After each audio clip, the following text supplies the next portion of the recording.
भगवान श्री कृष्ण ने जब मोहिनी रूप धारण किया तो उनके सौंदर्य पर 33 करोड़ देवता मोहित हो गए। सभी देवताओं ने मन में यही कामना हुई कि ऐसी सुंदरी उनकी पत्नी बन जाए, परंतु केवल एक देवता ऐसे थे जिनके मन में मोहिनी के प्रति इस तरह का भाव नहीं आया। वे थे सूर्यदेव। सूर्यदेव ने मोहिनी रूप को देखकर मन ही मन कहा, यदि ये मेरी पुत्री बन जाए तो मेरा जीवन धन्य हो जाए। सूर्यदेव की इस भावना को समझकर भगवान श्री कृष्ण ने उनकी ओर कटाक्ष किया और संकेत किया कि उनकी इच्छा पूर्ण होगी। समय बीतने के बाद सूर्यदेव ब्रजभूमि में वृषभानु महाराज के रूप में अवतरित हुए। वृषभानु जी ने तपस्या की और ब्रह्मा जी से प्रार्थना की कि उन्हें ठाकुर जी की पुत्री के रूप में प्राप्ति हो। ब्रह्मा जी ने उनकी प्रार्थना को श्री हरि तक पहुंचाया। ठाकुर जी ने विचार किया कि वे नंद यशोदा और देवकी वासुदेव के यहाँ पुत्र के रूप में जन्म लेने वाले हैं, लेकिन प्रेम की स्थापना के लिए एक विशेष अवतार लेना होगा। ठाकुर जी ने अपने रूप को दर्पण में देखा और उस दर्पण में उन्हें ऐसा रूप दिखाई दिया जो स्वयं ठाकुर जी को भी मोहित कर गया। यह रूप ठाकुर जी का ही स्त्री रूप था। उन्होंने इस रूप को स्थिर किया और लक्ष्मी जी के वस्त्रों, आभूषणों और श्रृंगार सामग्री का उपयोग करके इस दिव्य स्वरूप को सजाया।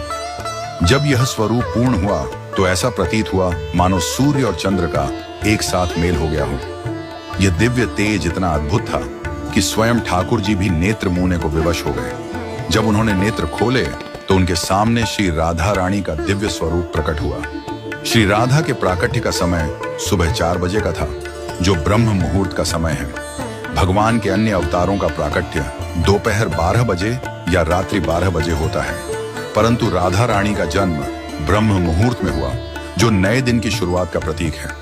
यह इस बात का संकेत था कि प्रेम का प्रकाश संपूर्ण विश्व में फैलने वाला है। राधा रानी के अवतरण पर वृषभानु महाराज और कीर्तिदा माता के घर उत्सव मनाया गया। सभी गोप गोपियां ब्रजवासी आनंद में झूम उठे, लेकिन एक अद्भुत घटना ने सबको चकित कर दिया। राधा रानी अपनी आंखें नहीं खोल रही थीं। वृषभानु महाराज और माता कीर्तिदा इस बात को लेकर चिंतित हो गए।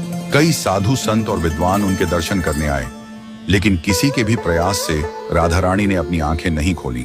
तभी देवताओं के आग्रह पर नारद मुनि वहां आए। उन्होंने राधा रानी के पास बैठकर उनकी स्तुति की। नारद मुनि ने जैसे ही स्तुति गाई, राधा रानी ने पहली बार अपनी दिव्य नेत्रों से नारद मुनि की ओर देखा। उस समय राधा रानी का स्वरूप ऐसा था मानो मृग नयनी सुंदर बालिका अपने पालने से झांक रही हो। यह दृश्य देखकर नारद जी आनंद से झूम उठे।